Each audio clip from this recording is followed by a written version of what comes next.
Hello, my name is Cody Price and I just want to welcome everyone. It is now 1 o'clock, so we'll begin our presentation shortly. Today on April 15th, we'll have a presentation on campus planning for pedestrians and bicyclists given by Gulsah Akar. For help during today's webcast, please feel free to type your questions in the chat box found in the webinar toolbar to the right of your screen or call 1-800-263-6317. For content questions, please feel free to type those in the questions box and we'll be able to answer those at the end of the presentation during the questions and answer session. Here's a list of our participating chapters, divisions, and universities, and I want to send a personal thank you out to the Ohio State University for sponsoring today's webcast. Our next webinar will be on May 6th on using GIS to improve planning decisions, Part 1. Identifying factors that influence rural land parcelization. I want to also point out on May 10th, the Revitalized Chesapeake Bay Restoration Program. This is a recently added webinar, so if this does interest you, as well as the June 3rd and the June 24th webinars that are just recently added, I just want to direct you to www.utah-apa.org/webcast. Where you can find our complete listing for 2011 and also register for those webcasts of choice.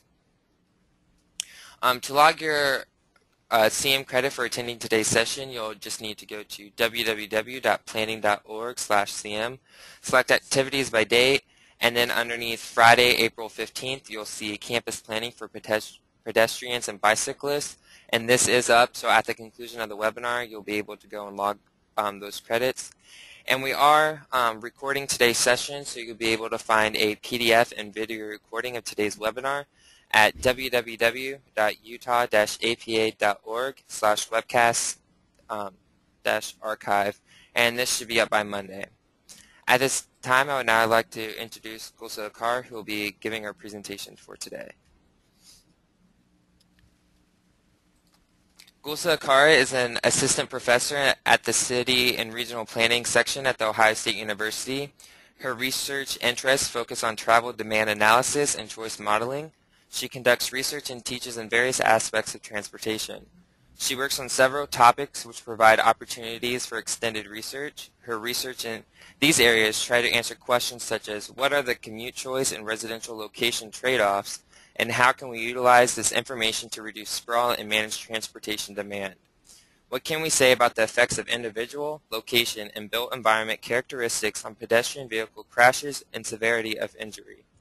How do our time use decisions, travel and physical activity patterns affect one another? How can we achieve sustainable transportation patterns on campuses, and how can we incentivize behavior? Dr. Akar received her PhD from the University of Maryland Department of Civil and Environmental Engineering in 2009 with a focus in transportation. She got her Bachelor of Science and Master's of Science degrees both from Civil Engineering Department at the Middle East Technical University in Turkey in years 2002 and 2004 respectively.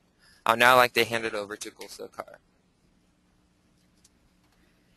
Hello, and thank you, Cody, for the nice introduction. Good afternoon, everyone. I will start the presentation right now. Oops. As Cody said, my name is Gulsah, and today we will talk about campus planning for non-motorized modes, and the focus of the talk will be on bicycle planning. We will first talk about what are the current problems on college campuses. We'll talk and give some examples. We will talk about what does the campus population want, what do the students, faculty, and staff they want to see on their campuses, what some campuses are doing to provide them, and what should a campus bicycle and pedestrian master plan should include.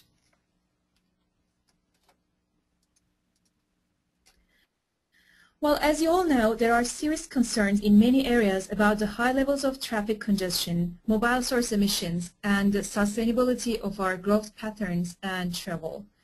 Because of the serious consequences of traffic congestion and mobile source emissions, most metropolitan areas are now moving towards alternative transportation options. In addition to congestion, the constraints on the availability of financial resources and concerns about the environmental impacts added to the need for searching alternative options. In the last decades, planners and engineers and decision makers have been struggling to provide access and mobility without destroying the community features.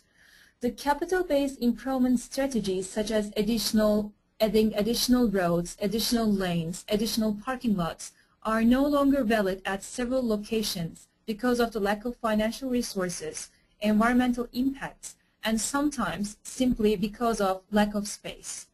These have led to a shift towards demand management. As you all may know, transportation demand management, or TDM, they refer to various strategies that change travel behavior, how, when, and where people travel.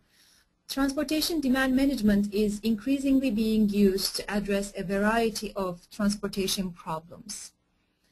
The most widely implemented transportation demand management strategies are, as you may already know, the rideshare programs, congestion pricing, traffic calming schemes, increased prices for parking, expanded transit access, and bicycle and pedestrian facility improvements. So as you can see, you can frame bicycling and walking as two components of a more global transportation demand management strategies. Today we will focus on campuses. It is generally true that the motorization trends on college campuses are the same as those experienced by the society at large. In the last decade, just like everywhere in the nation, campus planners have struggled to provide access and mobility without destroying campus qualities as distinct communities. There is increasing interest among colleges and universities in ways to combat local congestion, reduce contributions to greenhouse gases, and provide leadership. Just like other urban areas, as I talked before, financial, environmental, and spatial constraints are steering the decision makers on campuses to alternative approaches other than building new roads and parking lots. And bicycling and walking are two important components of this framework. College campuses are very distinct communities. They are places where people of different backgrounds, incomes, lifestyles, and attitudes, they come together, live, study, work, and create. College campuses, they build societies. They could be seen as self-contained neighborhoods where classrooms, offices, apartments, student centers, art galleries, shopping places, they're all in close proximity. They have their own streets, squares, open spaces where people can get together. Rural campuses are generally more car-dependent than urban ones. Although most campuses do not totally exclude the cars, walking and biking is the expected way to get around on campuses. In many communities, especially in smaller cities, the college campuses are very often the area's largest employers. They are also the major traffic generators, which require extensive parking areas. The campus settings, they differ from many other urban areas. They have a unique population with younger and more active individuals. They have generally irregular schedules, which is different than the 9-to-5 schedule. And there's a continuous movement of people throughout the day. Another unique thing about campuses is the opportunity about reshaping the society's transportation patterns. The campuses provide a unique opportunity because the transportation habits and the environmental awareness that students learn during their college years can actually disseminate through the whole nation and reshape the society's transportation patterns. So what's going on the campuses right now? Similar to the nation's trends, car travel is high and it dominates the road design, financial policies, and mode choice of the campus population. There are growing enrollments, which means growing parking demand, and although there is increasing awareness, still there are limited sources for alternative transportation modes. While the results of these are increased congestion, reduced air quality, reduced quality of life, reduced physical activity, and costly parking. In addition to this, the lack of bicycle infrastructure on campuses adds to modal conflicts. The lack of appropriate bicycle facilities, combined with disregarding the rules of the road, creates conflicts with other modes of transportation. These could be, as I will discuss briefly soon, could be overcome with providing better facilities, education, and enforcement. Although there are several factors that affect the bicycling choice, the impacts of facilities for bicycling and the role of parking policies have been the focus of several studies. One of the major problems with cars is the amount of parking it requires. On college campuses, parking is a common problem. Underpriced parking subsidizes students who drive to campus, while students who walk, bike, or ride transit to campus, they rarely receive any subsidy. These different treatments are now being recognized by a growing number of campuses, and they are thinking about restricting parking in the campus core and implementing parking management programs which charge higher fees, and they are coupled with innovative ways to promote alternative modes such as bicycling, walking, and taking transit. Talking about the factors that influence the choice of bicycling, I would like to share the results of 2 campus transportation surveys that I conducted with you. One was conducted at the University of Maryland in April 2009, and the other one was conducted at the Ohio State University in April 2010. The survey instrument that we used was similar in both cases, and I can say that the results that we got regarding the reasons that keep people from bicycling and the things that they would like to see on their campuses are pretty consistent. The bicycle mode share at the University of Maryland and Ohio State University are low compared to other campuses in the United States. So current bicycle mode share at Ohio State University is around 7%, and the University of Maryland, when we did the survey, was around 6%. The Ohio State University main campus is in Columbus, Ohio, and it's located on around 7 kilometers square area. I don't know if you have ever been to Ohio State campus, but we have a beautiful campus, and approximately 80,000 people attend school or work at the Ohio State University. Around 50% of these are undergraduate students, 13% are graduate, and 26% are staff members. Giving you a little history about the city of Columbus and Ohio State.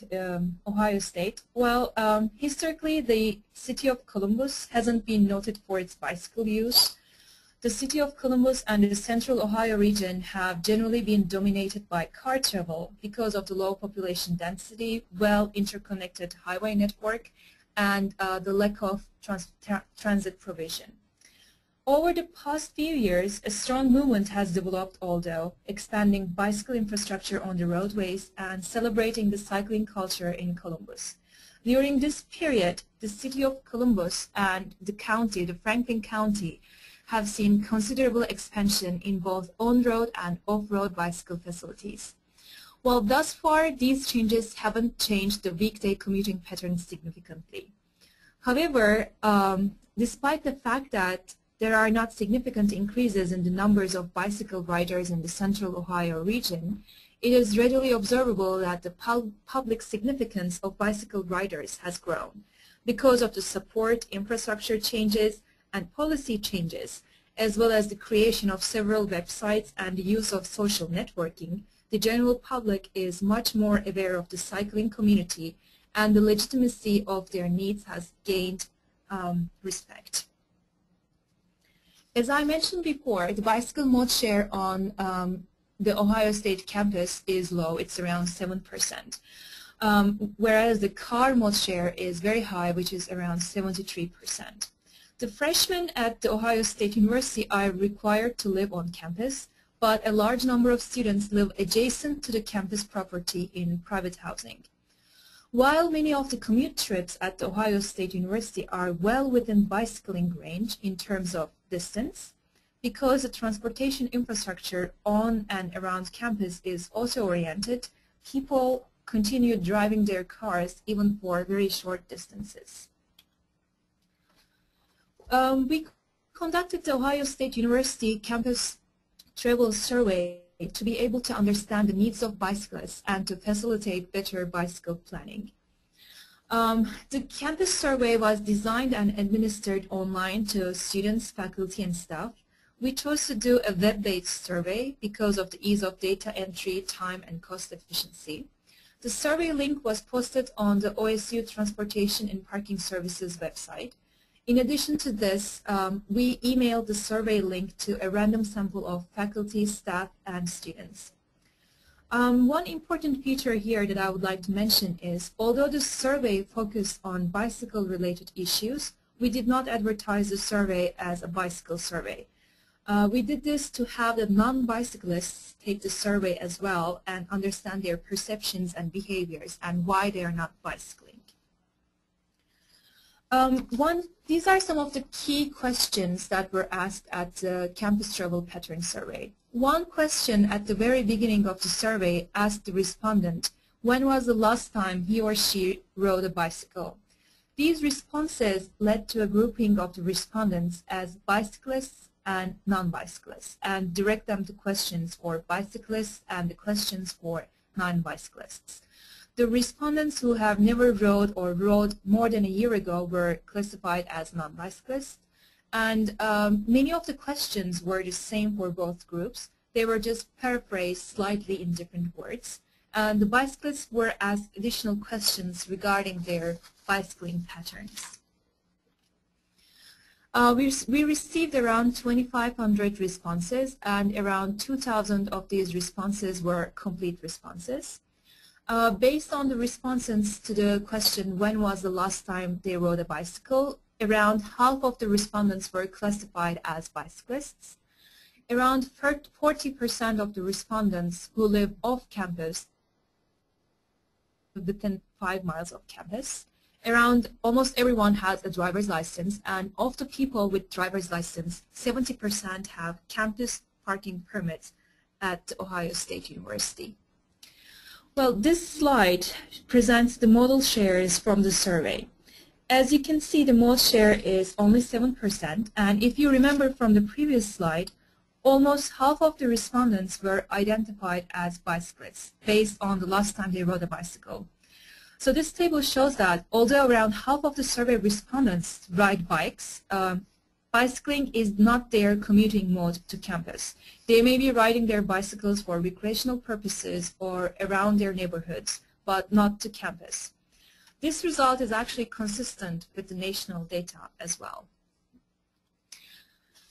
Looking at the mode shares by status, we can say that, as expected, the faculty members and staff members are less likely to bicycle as compared to the student population.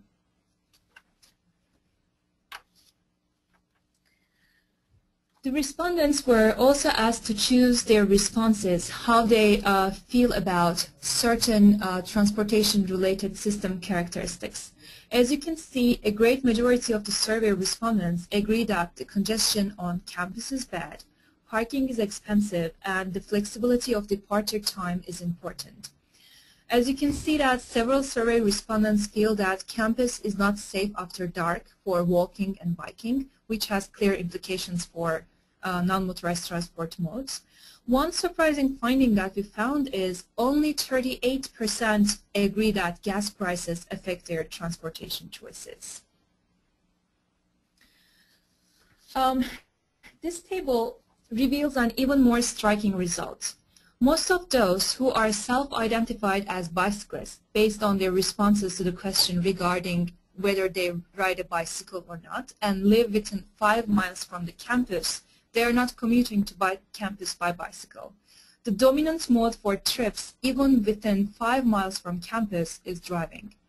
This finding requires further exploration. Why are the people who live close to campus and who already cycle for other purposes are not bicycling to campus? So in order to analyze the factors that affect the bicycling patterns of the people who live within the 5 miles of campus, we segmented this population further into 3 groups. The people in Group 1 are identified as the first potential target group because they're bicyclists and they live within 5 miles of campus. So if their needs are met, they would be the easiest group to start biking. The second group are non-bicyclists, but they own a bicycle or they do have access to a bicycle through a friend or family. And the third group is the non-bicyclists, and they do not own a bicycle. And all these three groups are the respondents who live within the 5 miles of campus. We asked them what prevents them from riding a bicycle or riding more to campus, and what would encourage them to ride more often to campus. In these questions, they were asked to choose the top 5 bicycle facility improvements and top 4 reasons that prevents them from bicycling. And the responses are analyzed on the basis of the 3 population groups I just talked about. Just as a reminder, the first group, as you can see at the bottom of the slide, the first group are the bicyclists, the second group are the non-bicyclists but they own a bicycle, and the third group is the non-bicyclists and they do not own a bicycle. Well, as you can see, the reasons that keep people from bicycling tend to be similar for all these 3 groups, with the exception of the reason of not owning a bicycle and not having any interest for non-bicyclists. All 3 groups stated that they do not feel safe riding with vehicular traffic. They also stated that the lack of bicycle lanes and paths is a reason that prevents them from bicycling.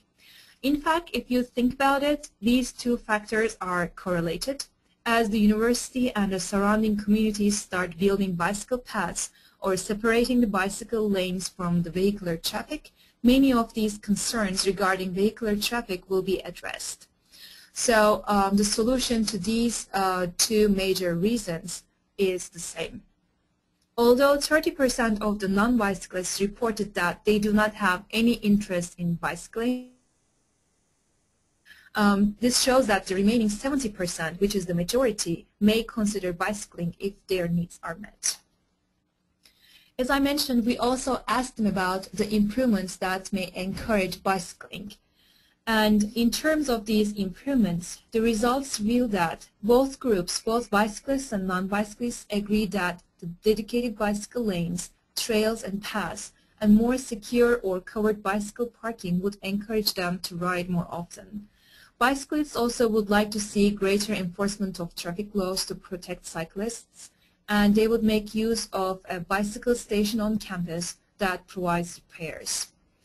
The respondents didn't rank the educational classes on bicycle riding and safety as one of their top incentives. However, these educational classes may actually help ease the concerns about safety, feeling safe on the road. The respondents were also asked to identify themselves as beginner cyclists, intermediate cyclists, and advanced cyclists. A beginner cyclist, as the name can explain itself, are the ones who prefer to stick to the bicycle trails, paths, and sidewalks, and they do not want to mix with the vehicular traffic. The intermediate cyclists are the ones who are somewhat comfortable riding in some traffic situations, and the advanced cyclists are the confident cyclists who are comfortable riding in most traffic situations. This slide presents the bicycling patterns of these 3 different bicyclist types on campus. An interesting finding is that the people who identify themselves as an advanced or intermediate cyclists, they are less likely to ride on the sidewalk, while around 53% of the beginner cyclists ride on the sidewalk. This percentage is only around 13% for the advanced cyclists. As in many other states, riding on the sidewalk is illegal in Ohio. The Ohio Revised Code requires bicycles to ride on the roadway, so the bicycles are a road vehicle. Despite this, many of the bicyclists on campus continue to ride on the sidewalk due to the lack of proper infrastructure. Well, being a beginner, intermediate, or advanced cyclist has links to the comfort level as well.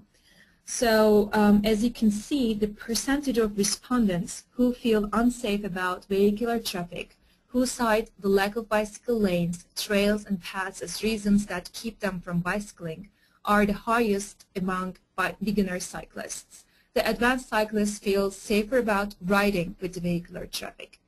Another interesting finding here is related to the distance. Although there are no statistically significant differences in terms of distance from campus, the beginner cyclists tend to think that they live too far as compared to the intermediate and advanced cyclists, even if they live at exactly the same distance.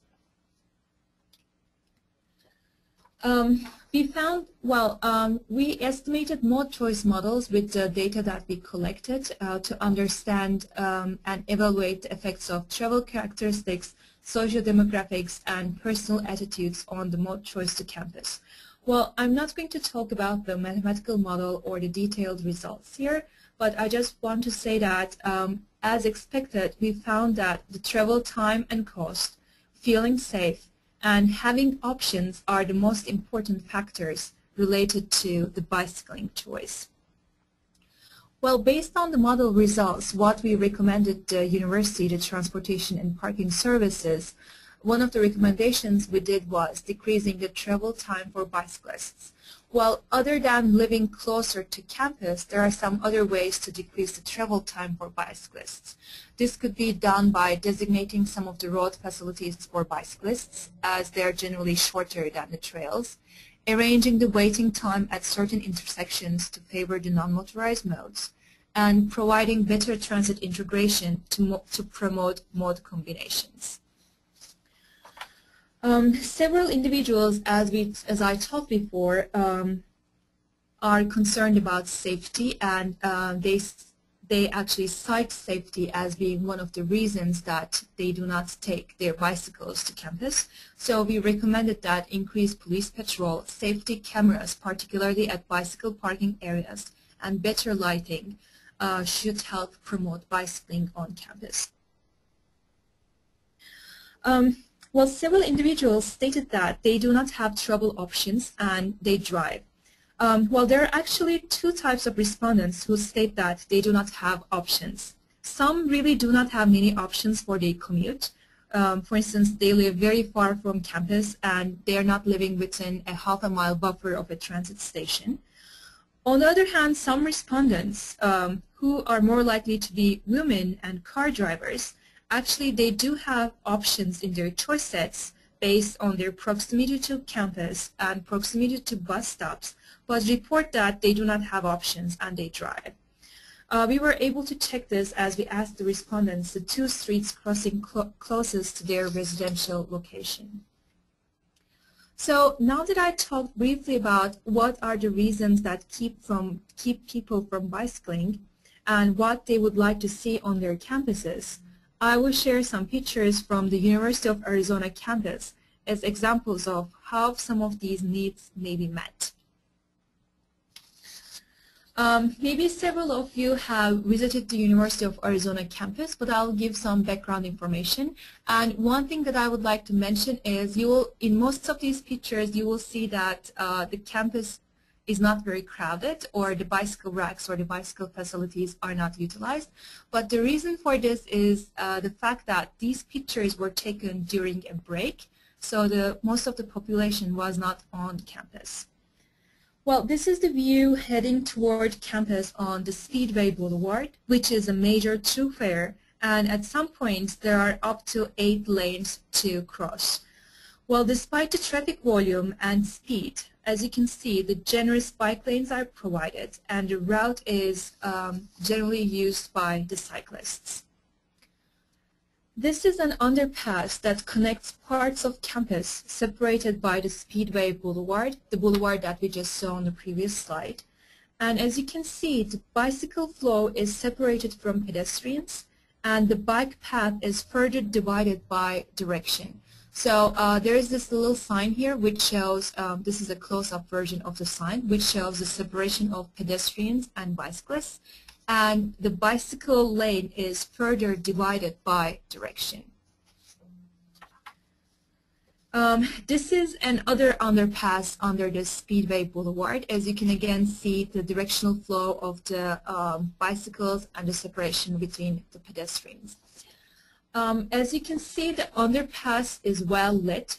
You can probably see the lighting fixtures there. and it's well-marked, landscaped, and uses texturized and colored papers to surface, which makes it easier to understand who should walk or bike where. This is the exit of the underpass, and as you can see, the signs and texture is continuous throughout, so it doesn't stop at certain locations, it continues throughout. The University of Arizona provides ample bike parking across campus at visible locations. This is very important in terms of bicycle parking, not to hide the bicycle racks behind the buildings or behind the car parking lots. The bicycle racks should be visible to deter theft and to make people safe when they are getting to their bicycles.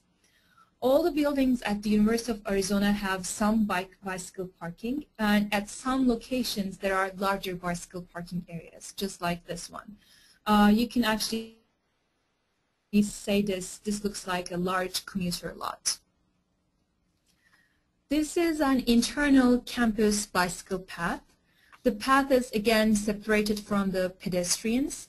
In addition, the direction of flow is clearly marked. And if you can see, please note that there is this emergency phone in the background. There is the seating area, the landscaping, and the lighting.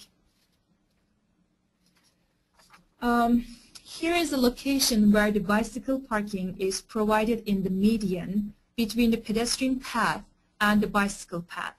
This is a nice transition spot for commuters to change modes, because one of the problems that most universities face, or they're looking for answers in order to where to locate the bicycle racks, this might be a good example for the solution. So if you put the bicycle racks very close to the buildings and there's a sidewalk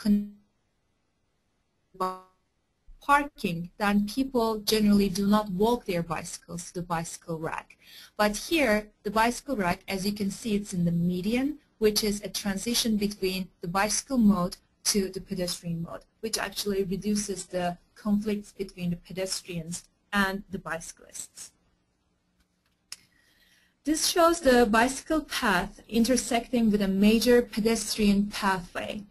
Note that there are colored pavers to highlight that the cyclists are approaching a conflict area, so they should probably reduce their speed or look around carefully. All around the campus, there is campus directories. The signage and campus directory information is conveniently located near parking garages and the intersections of bicycle and pedestrian pathways. One nice thing about the University of Arizona campus is it is close to traffic during the daytime. Transit and authorized vehicles can enter campus during the day with an electronic pass. And this obviously enhances the transit performance and makes campus circulation more safe and attractive for non-motorized modes. This is a closer shot of the sign, which shows the road is closed between 7 to 4:30 during the daytime.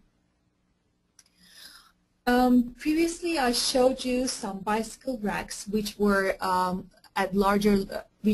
large in scale. But not all bicycle parking is concentrated in large lots. This shaded area along the inter-campus drive has bicycle parking along its edge. This is another underpass, and this underpass doesn't have enough width to properly accommodate a bicycle path. So bicyclists must walk their bicycles through this underpass during the peak campus hours to ensure pedestrian safety. So this is, again, another good example about planning for bicycles and pedestrians simultaneously. On sidewalks and pedestrian areas, cyclists must walk their bicycles to decrease conflicts and increase safety, and this is, again, another example of such. This is the main library of the campus, and some of the parking here is covered under this structure, which actually provides a natural shade especially during the summer months. And this picture, again, as I mentioned, these pictures were taken over the winter break, but as you can see, the parking, the bicycle parking is still highly utilized. Almost everywhere on campus, the bicycles and pedestrians are separated. As you can see, the sidewalk, the pedestrian sidewalk is here, and the bicycle route is to the left.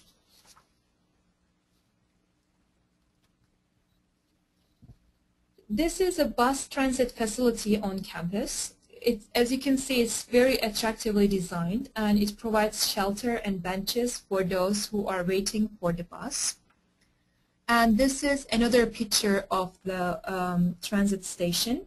As you can see, bicycle parking is provided at the transit stop, and buses also do have bicycle racks if you want to take your bicycle on the bus with you.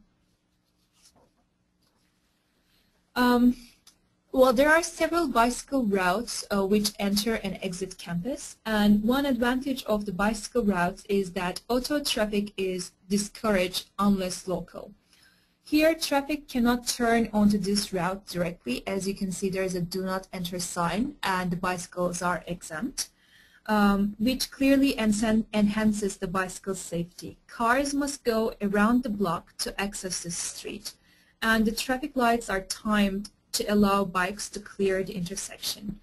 As you can see, one advantage of this, other than enhancing bicycle safety, would be discouraging car traffic because they have to travel longer distances. This is another picture of the bicycle route. Many intersections on campus at the University of Arizona have sensors embedded that can tell when a bicycle is waiting to cross, so that they do not have to wait for another car to come so that the sensors work. So the intersections have sensors for specifically. So these were some examples of facility provision from the University of Arizona campus. Now I would like to talk about, in general, what some campuses are doing in terms of administration, encouragement, and enforcement. Well, before starting with administration, encouragement, and enforcement issues, I would like to share the bicycle-friendly universities as listed by the bikeleague.org. So the bikeleague.org awarded platinum, gold, silver, and bronze awards to universities depending on their bicycle friendliness. So as you can see, the platinum and the gold awards go to 3 universities from California, which are Stanford, Davis, and Santa Barbara. The universities which got the silver award are Portland State, University of Arizona, Oregon, Washington, Wisconsin-Madison. And the ones which got the bronze award are Cornell, Emory, Michigan State, University of California, Los Angeles, and University of Maryland. If you log into the bicycleleague.org, you can actually see their criteria for giving these awards out. So now we're collecting data on what are the administrative structure, what is the infrastructure provision, and what is the enforcement structure in these universities to understand the success stories.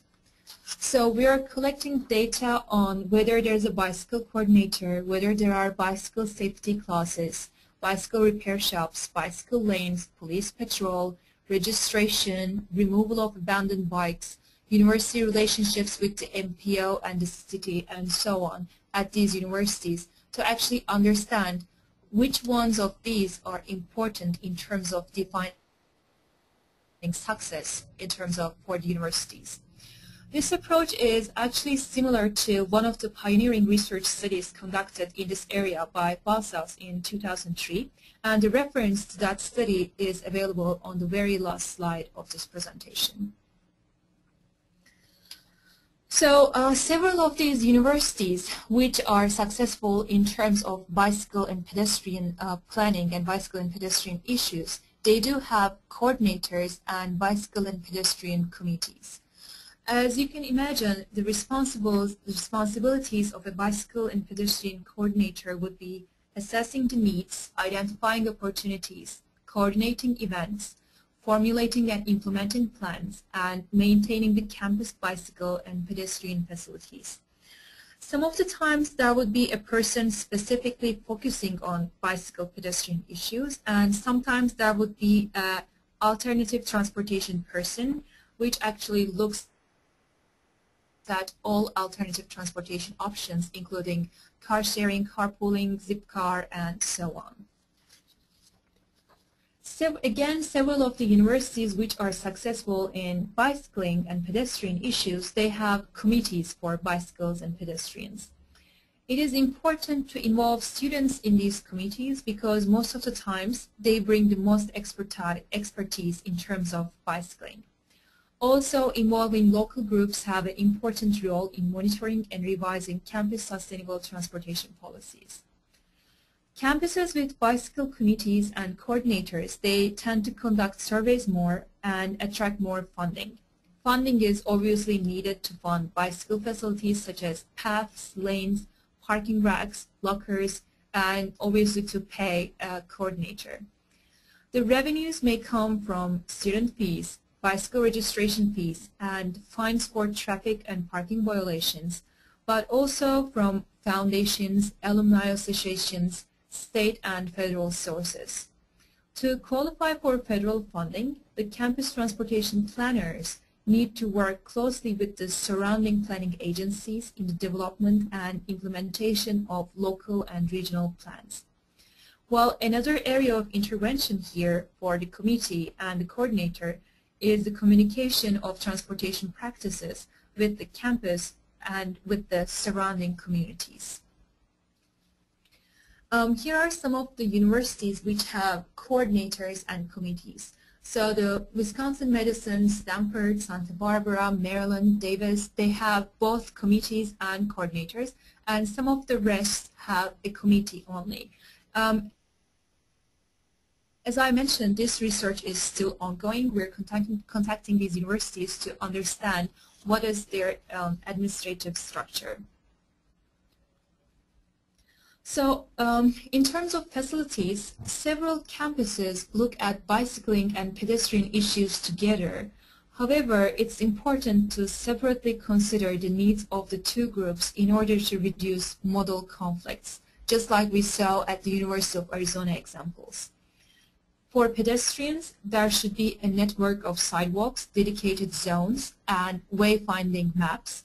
And the facilities for bicyclists should offer safety, convenience, comfort, directness, and general attractiveness. A logical and well-defined bicycle network composed of different types of bikeways should be implemented with identifiable links to off-campus facilities. The bicycle paths at UC Davis extend the furthest across all campuses in the United States. For instance, UC Boulder has multi-use paths with separate lanes for bicyclists and pedestrians, where pedestrians share the space with bicyclists. And some campuses have roadways from which all motor traffic is prohibited except service, delivery, and emergency vehicles. Continuing with the facilities, bicycle parking racks are important features for the bicyclists. And bicycle theft on campus generally happens when the bicycle is at the bicycle parking rack. And the theft can be a major deterrent to bicycle use. So secure bicycle parking racks and lockers are required, and this is very important. The bicycle racks should be located in places where they are visible and well lit. In addition to bicycle racks, several campuses report having bicycle lockers for rent. For instance, University of Washington at Seattle is one of them. Bicycle racks should also be installed on buses that serve the campus locations. This type of synergy has the potential to encourage more people to use these two modes together. Integrating bicycles with transit also gives the opportunity to bike to those people who do not live very close to campus. While several universities report that clothing lockers and changing rooms are available in some buildings in their campuses, mainly through the sports facilities, it's important that they become more widespread and are offered in more locations than just sports facilities. For instance, the faculty and staff members at the University of Maryland can use the showers and changing rooms at the sports facility even if they're not members of the facility. Well, in the end, there is the issue of proper facility maintenance. One shouldn't forget that maintaining the facilities is as important as providing them at the first place. There are many promotional measures that can be taken to advertise alternative transportation. These include maps, brochures, news in the local and regional mass media, special discounts at local bicycle stores, and networking with other transportation professionals and interest groups. Clear and informative bicycle maps should be a priority on every campus. And as you may remember, one of the improvements that the people would want to see at the Ohio State was clear maps which identify the bicycling locations. On campus, having a bicycle store or a bicycle shop which provide quick repairs and tire inflation is also seen in many of the universities which are successful in bicycling. Several of these universities, as promotion, they report having and celebrating days like Bike to Work Day, Bike to Work Week, and Earth Day. Some of these universities have their own bicycling days. For instance, the University of Davis has a day called Cyclebration, which they celebrate their biking on that day. This is a picture of a brochure from the Cornell University, which shows how to bike ride, how to bike safely. This brochure is actually 3 or 4 pages. I just put one page here to show you an example of what a brochure could look like. They also provide a detailed campus bicycle map. And nowadays, the internet is an outstanding way to promote non-motorized traveling. All of these campuses which do have a bicycle program and which are successful, they have well-designed and informative web pages which have links to other online resources. You can also click on several bicycle parking and route maps from their website. And several of these universities have websites dedicated to pedestrians as well.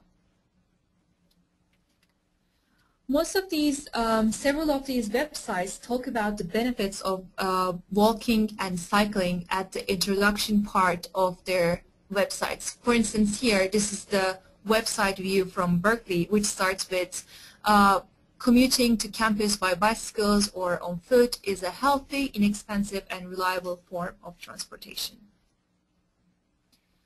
Continuing with the other features of these successful universities, education and enforcement is one of the biggest factors. Well, some planners argue that the neglect of pedestrian and bicycling safety in the United States has made these most dangerous ways of getting around. In fact, many bicyclists operate their vehicles in a dangerous or unlawful manner, while others do not know how to ride their bicycles with traffic and use helmets. Many bicyclists feel safer riding on the sidewalk, not bearing in mind eventual collisions with the pedestrians, and I'm not even mentioning the fact that in several states this is illegal.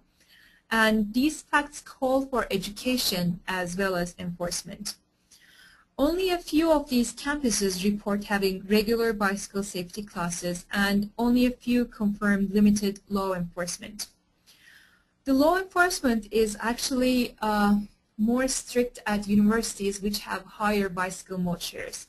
For instance, Davis is one of the universities where the enforcement takes place, and it takes place strictly.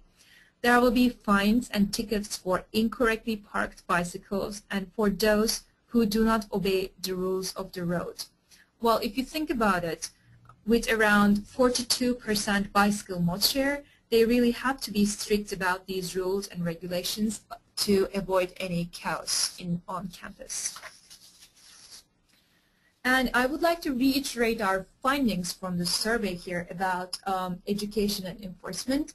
As the people become more and more advanced cyclists, they feel more comfortable with riding with the traffic. They complain less about the lack of bicycle lanes, trails, paths, and they feel more safe about the vehicular traffic. And if you look at their riding patterns, they tend to ride on the street more as compared to the beginner cyclists. Several of these universities have bicycle registration as well. Most of these universities do not have the bicycle registration mandatory, but it is strongly encouraged. And the benefits of bicycle registration is, first of all, it provides a record of ownership. It aids the authorities in locating the owner of a stolen bike. It creates a community. So some of these campuses are now thinking about doing, let's say, monthly raffles and stuff to give out bicycle-related gear to people who have registered their bicycles. And the more bicycles are registered, the more leverage in funding bicycle programs and facilities. So how do we get there? So we talked about some good examples from the University of Arizona and what other campuses are doing in terms of facilitating bicycles and pedestrians on their campuses. Most of these campuses who are successful in bicycling and pedestrian issues have bicycle and pedestrian master plans, or if they do not have a master plan specifically for bicycle and pedestrians, the issues related to non-motorized transportation planning is dealt with in their larger transportation master plan with a great detail. Well, each campus is different, so each campus will have its own set of problems and assets. So the needs will be different. So the reasons to create a pedestrian or bicycle master plan will be different on each campus. That is why the public participation is critical at the stage of creating a pedestrian and bicycle master plan. The community members should help inform the plan's vision, goals, and priorities. This can help build support for the plan as community members become invested in the plan, and they help ensure that the community members' needs are being served. The plan would make the campus planners enabled to create buy-in and sense of ownership. So who owns the bicycle program? Is it the transportation and parking services of the university? Is it the police department? Is it the facilities department? So who owns the bicycles on campus? It gives you an idea about where you are headed, what are the visions and goals, and it gives you a clear plan for the resources in terms of time and money. Well, each bicycle plan or a pedestrian plan would first look at the existing conditions on campus, would have established visions and milestones, would provide policy, program, and facility recommendations, and have an implementation schedule and a work plan. Setting milestones is an important step, and it allows communities to show progress. The vision, the goals, they should be clear, and they can show where a plan is going and how it is going to get there. A plan should provide a vision of what a community will look like. What do we want our campus to look like in the future? So the goals should be measurable for follow-up, and the goals should also be achievable. For instance, for the Ohio State University with the bicycle mode share of 7%, the goal of the plan shouldn't be having the bicycle mode share 40% in 1 year, because this is not going to be achievable, and when it is not achieved, it's going to look like the plan has been unsuccessful. So here are some examples of the detailed objectives from the UC Berkeley's bicycle plan. They categorize the objectives under two headings. The first one is related to the bicycle infrastructure, and the second one is developing and improving the planning and programs. Under the first one, the detailed objectives are improving the campus bikeway network and closing route gaps, providing convenient bicycle parking to all campus destinations, discouraging prohibitions against bicycling by identifying improvements. And under the second one, developing and improving planning and programs, there are three major categories. The first one is interagency coordination. The second one, education and incentive programs. And the third one is bicycle enforcement and theft prevention.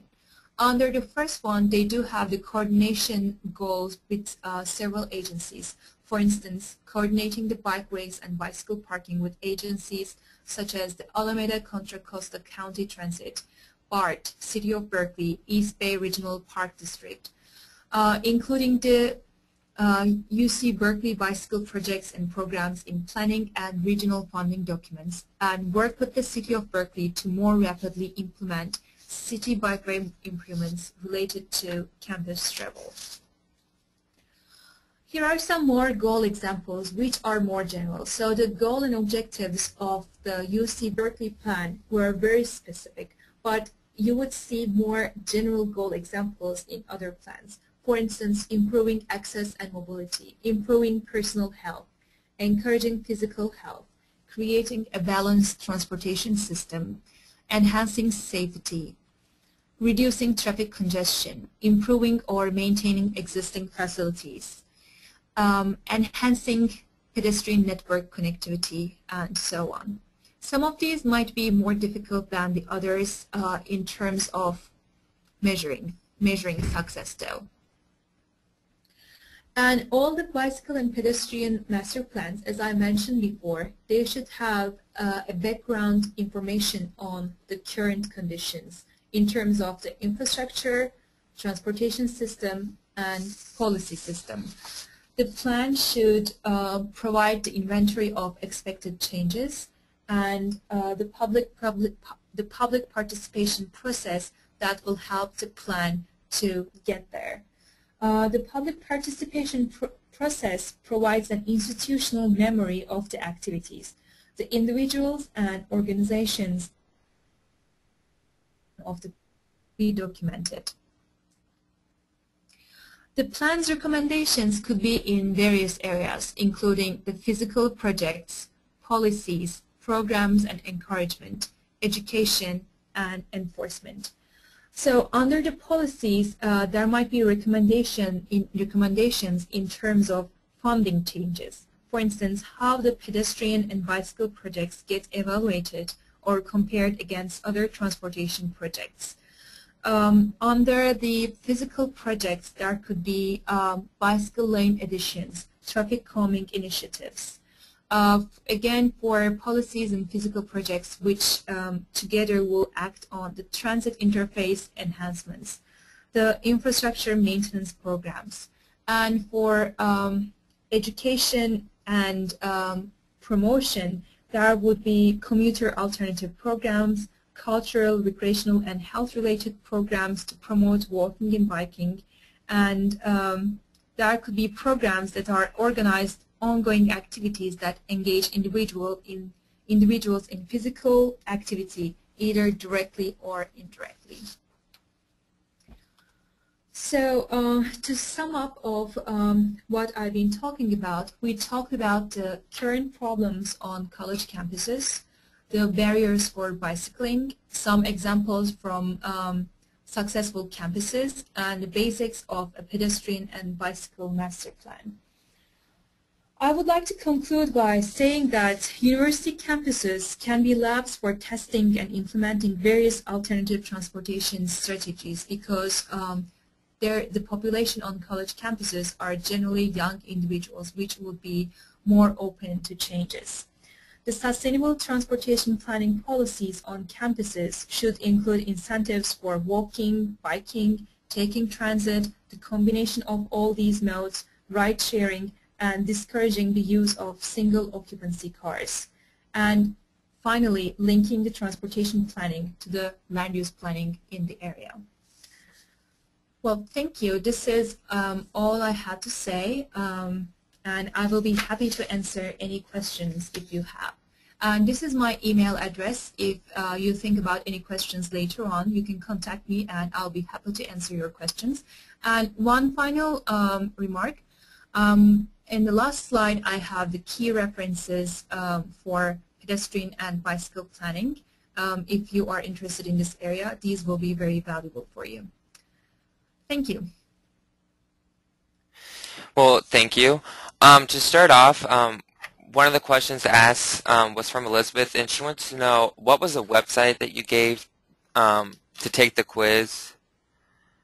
Do you remember that? Which quiz? It was something .org/SAM. Do you have no? I'm not very sure which website you're asking for. Are you talking about the bicycle friendly universities .something.org or? Can you clarify the question? That's all I got in. If there's more that comes in from Elizabeth, I'll let you know. But I just didn't know if you... or maybe she can email me because I'm not sure which one she asked for. Okay. So our next question is from Trish. Many campuses use parking fees as an important part of their financial planning. What is your experience when these fees are reduced by changing the mode share?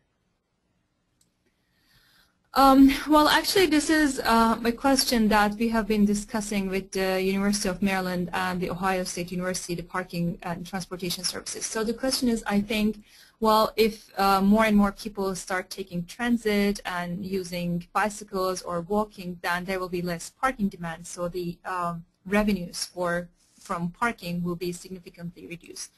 So to be honest, I don't think there's a study done to understand what's going to happen if the parking demand goes very low.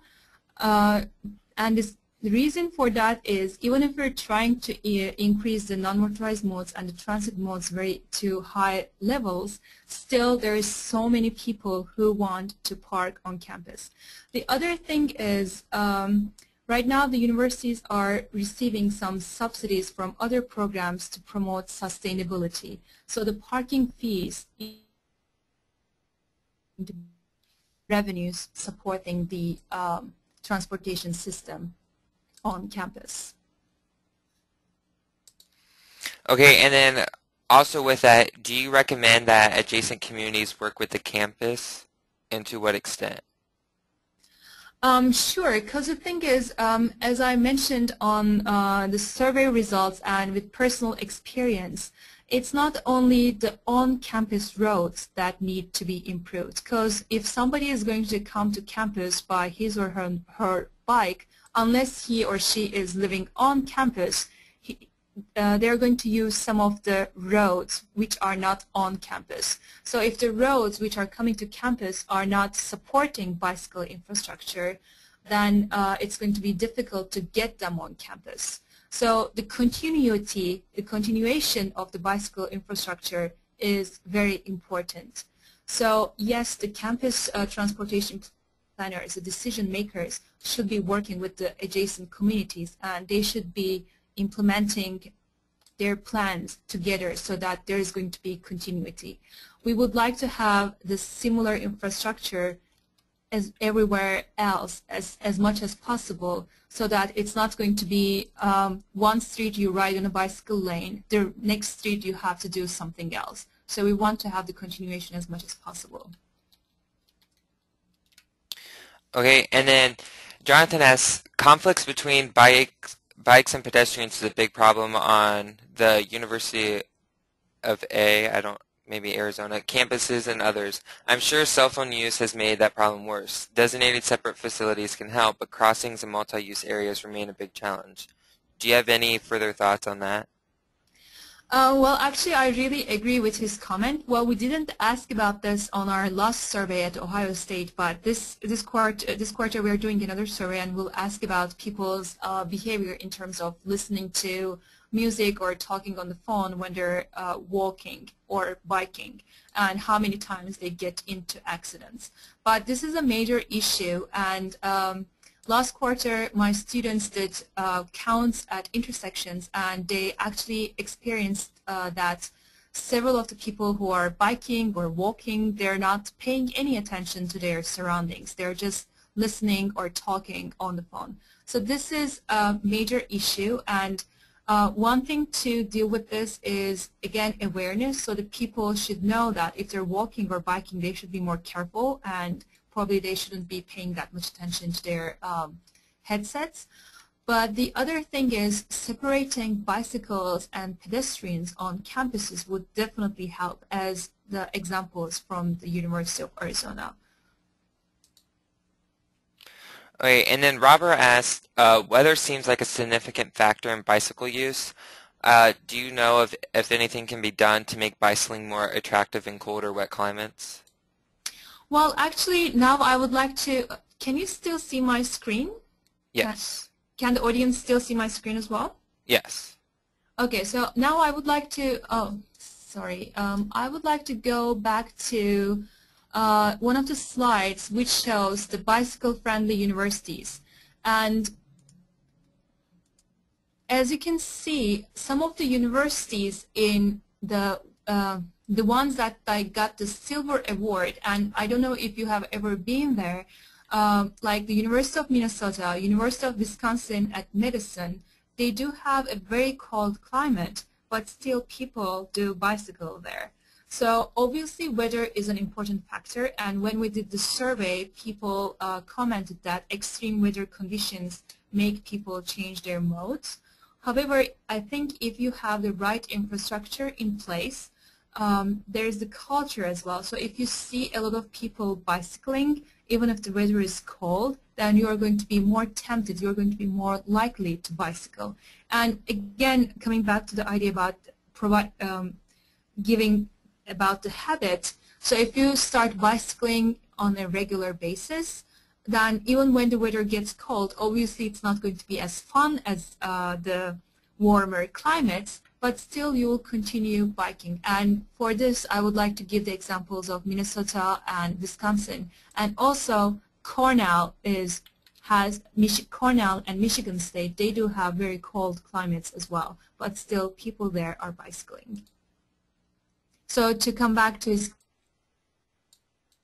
weather is a factor in the bicycling choice, and I myself am affected by the weather. I don't like bicycling when it is icy or snowy, but if you see the other universities with colder climates and being cited as being bicycle friendly, I think there's still something to be done.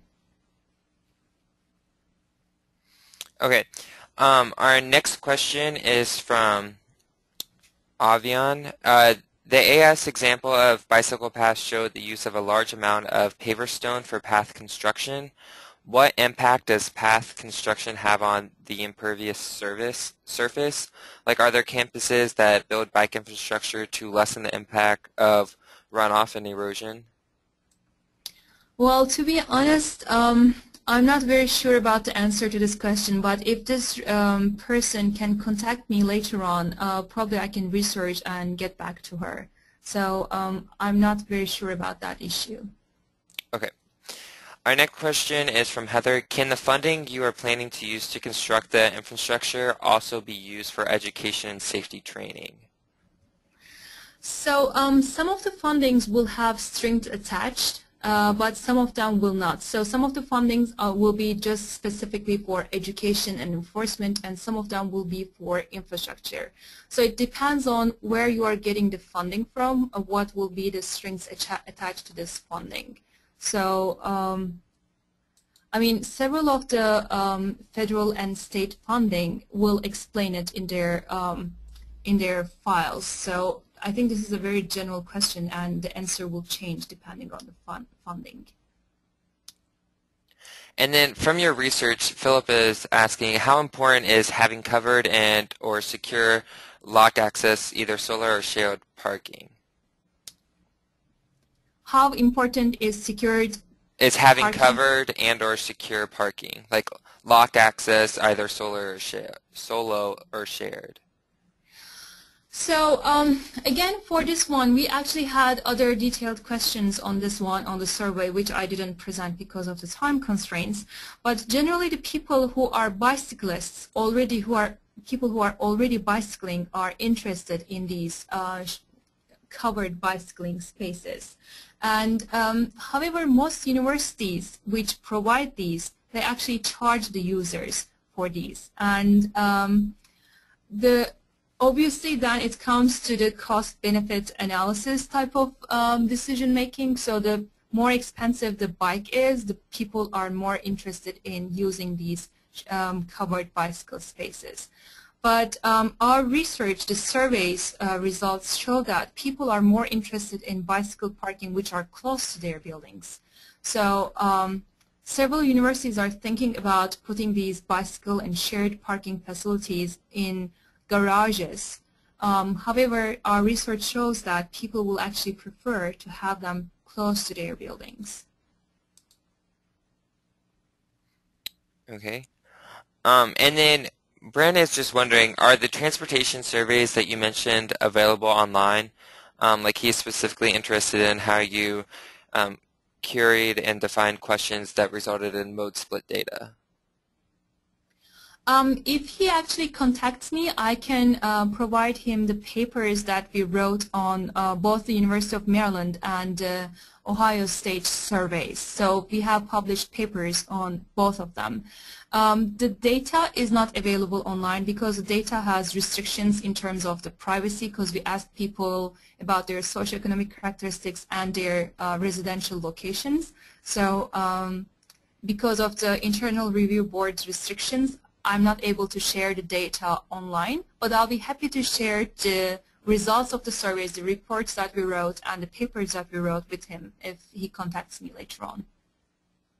Okay, great. Our next question is from Daniel. Do you have any information on land use surrounding the campus? Because for him it seems that the more urban or density near campus would be a good thing. Can you confirm this?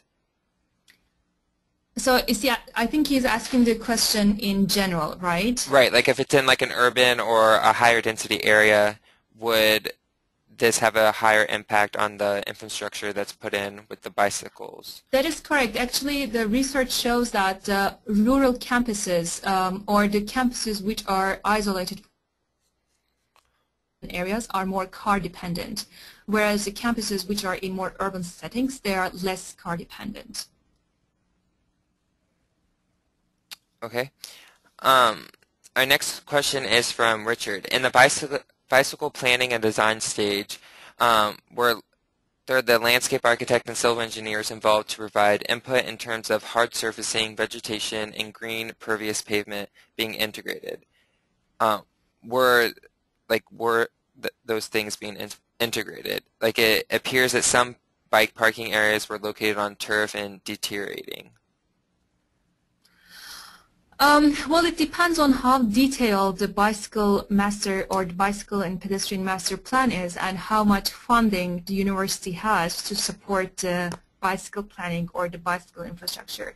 So a few of the bicycle plans that I examined, they actually didn't have modules in terms of the environmental impacts on. But landscaping about how they look, where they should be locating, how should the area look like, landscaping is definitely addressed in these bicycle master plans. Okay, and then this is just to the audience members. If you guys still have questions, please be sure to send those in so we can get those asked during the remaining of the question and answer session. So our next question is from Phil. To what extent, if any, would any other types or forms of campus design, such as office campus, benefit from types of traffic-reducing features you described in today's webinar? Can you ask the question again? The office, I didn't get it. Okay. To what extent, if any, would other types or forms of campus designs, such as like office parks, I believe he's trying to talk about, benefit from the types of traffic-reducing features you described today? So how would the campuses will benefit from the single occupancy car reduction? I believe. You think so?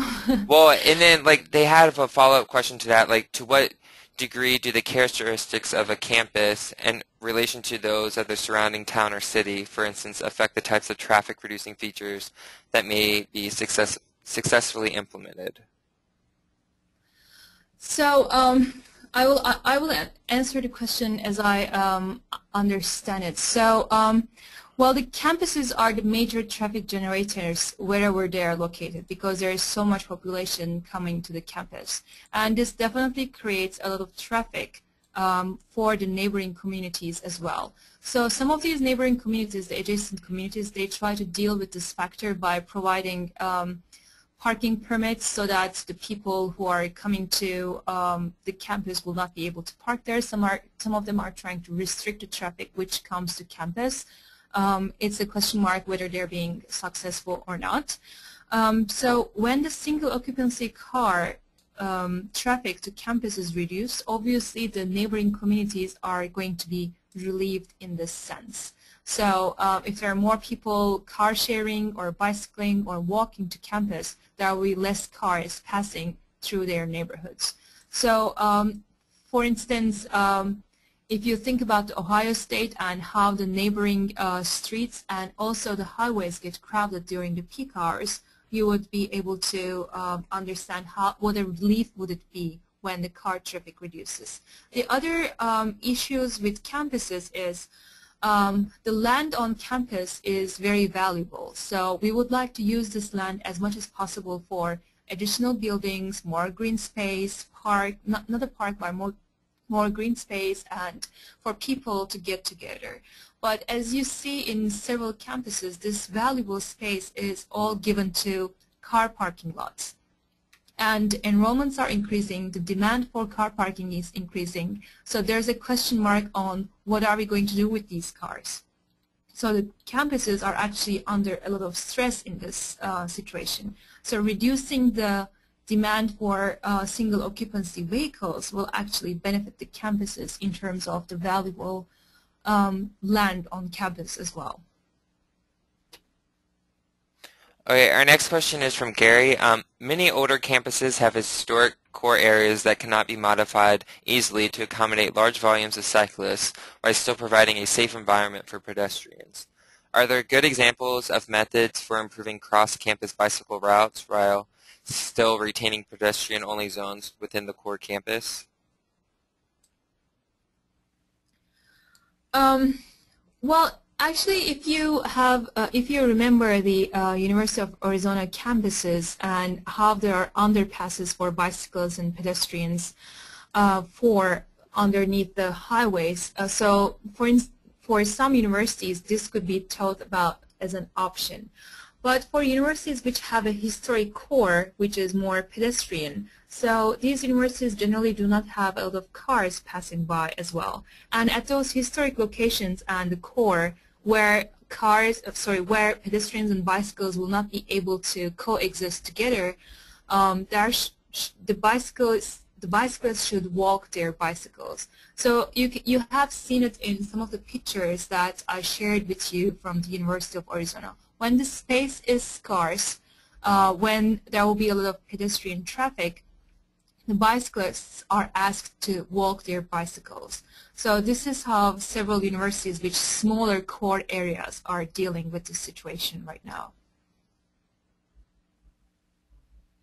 All right, our next question is from Douglas. Do you incorporate any of the principles of crime prevention through environmental design when designing campus bike facilities? I believe he's asking about where to locate the bicycle racks and so on. So well, at the Ohio State University, I would say we are getting there.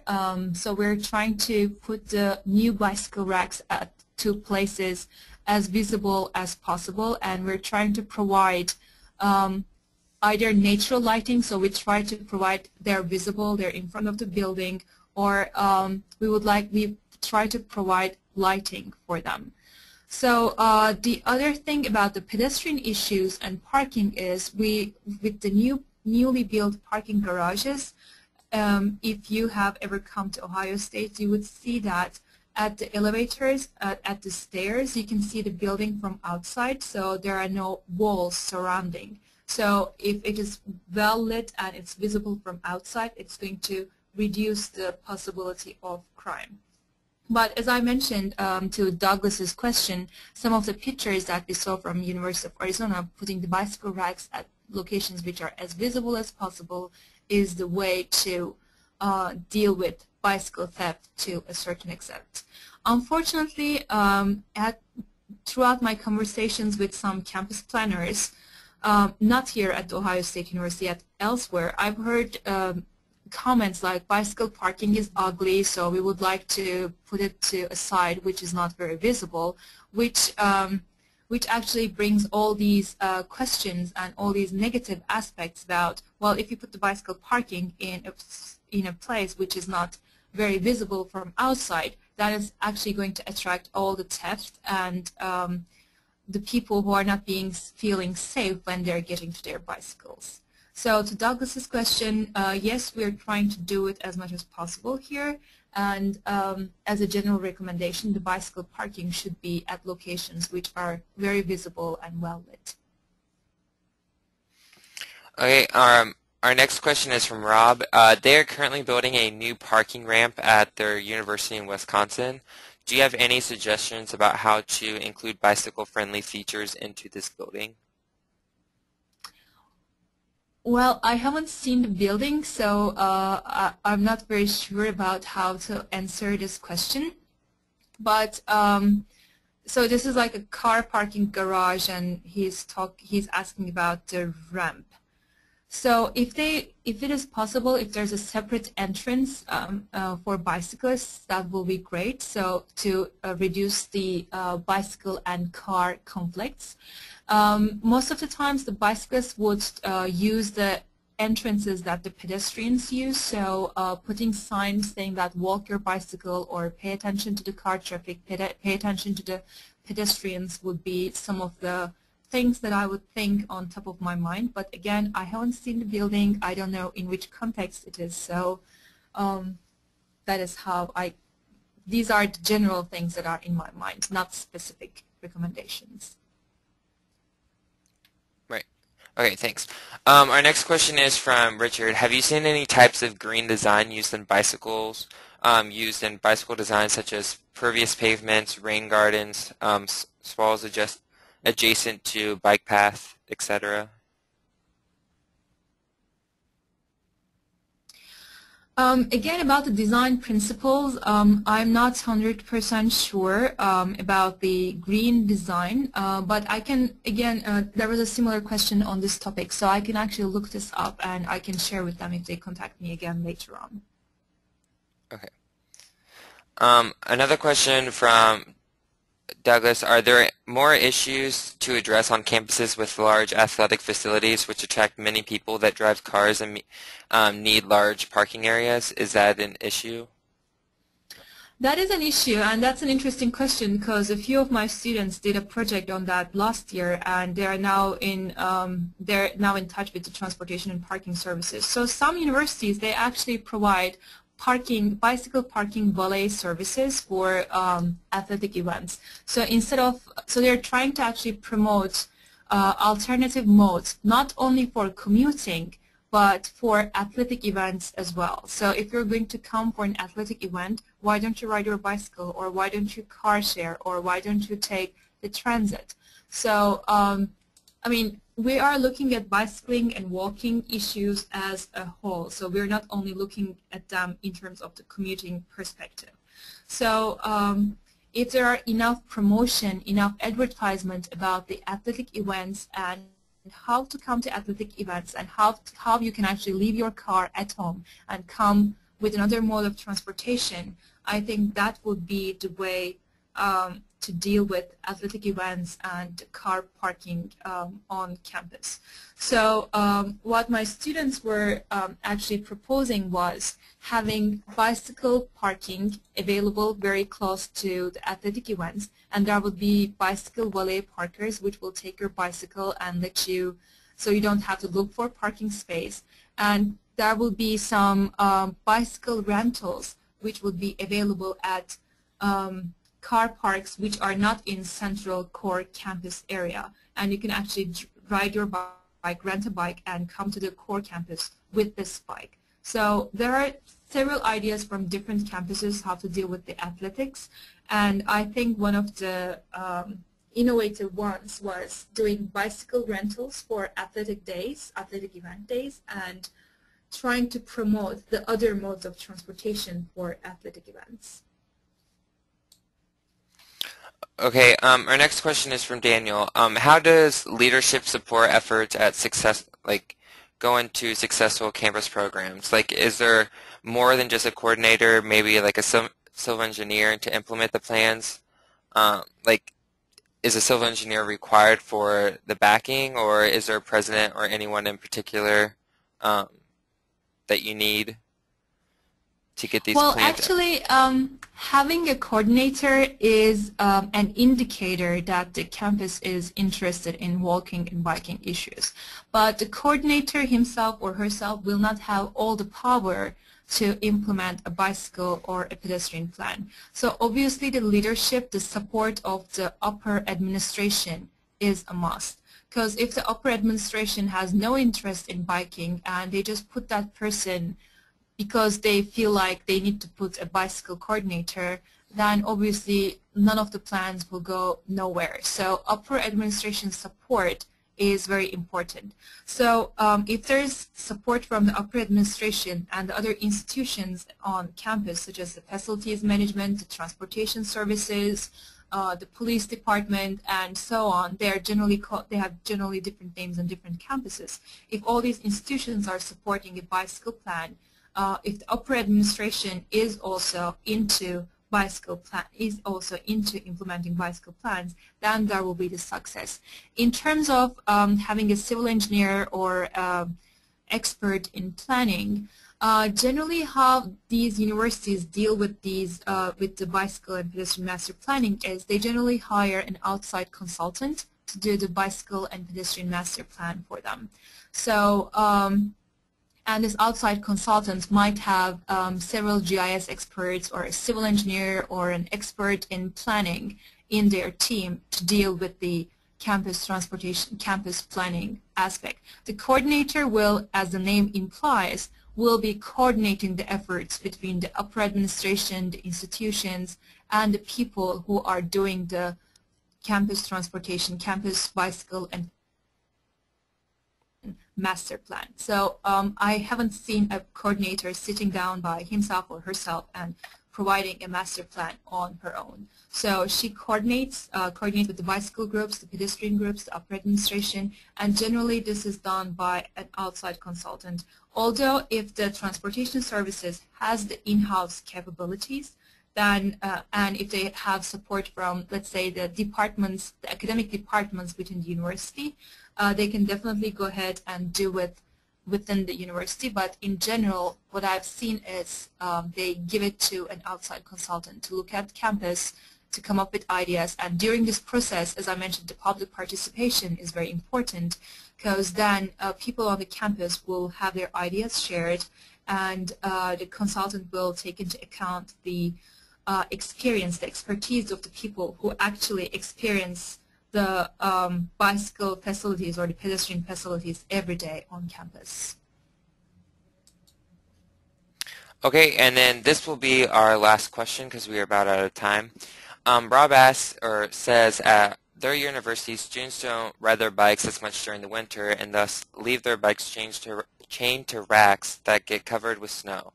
Would providing a central storage facility covered and locked for winter storage be a good solution?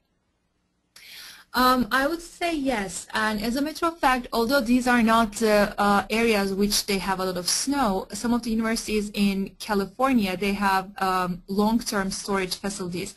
I'm not sure if he is asking in terms of long-term or just during the daily, like you park your bicycle, go to your class, and you come back and it's all covered in snow. And in those cases, in either of these cases, I would say yes, the central storage facility will be helpful in terms of bicycle parking. The other solution would be providing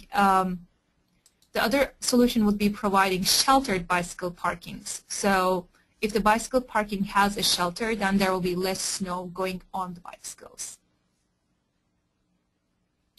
All right, well, I just want to thank you so much for giving today's presentation. We are out of time.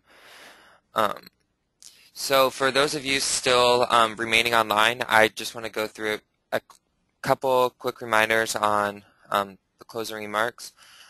To log your CM credit for attending today's session, please go to www.planning.org/CM, then select Activities by Date, and then underneath Friday, April 15th, you'll find Campus Planning for Pedestrians and Bicyclists. And like I said, this is up already, so you can, once you log out of here, you can go and claim your credits. And then, as I said before, we are recording today's session, so you'll be able to find a video recording and a PDF of today's webinar at www.utah-apa.org/webcast-archive, and this should be up by Monday. So again, I just want to thank you all for attending today's session, and another thank you to Gulsah for giving today's presentation. Thank you. Thank you.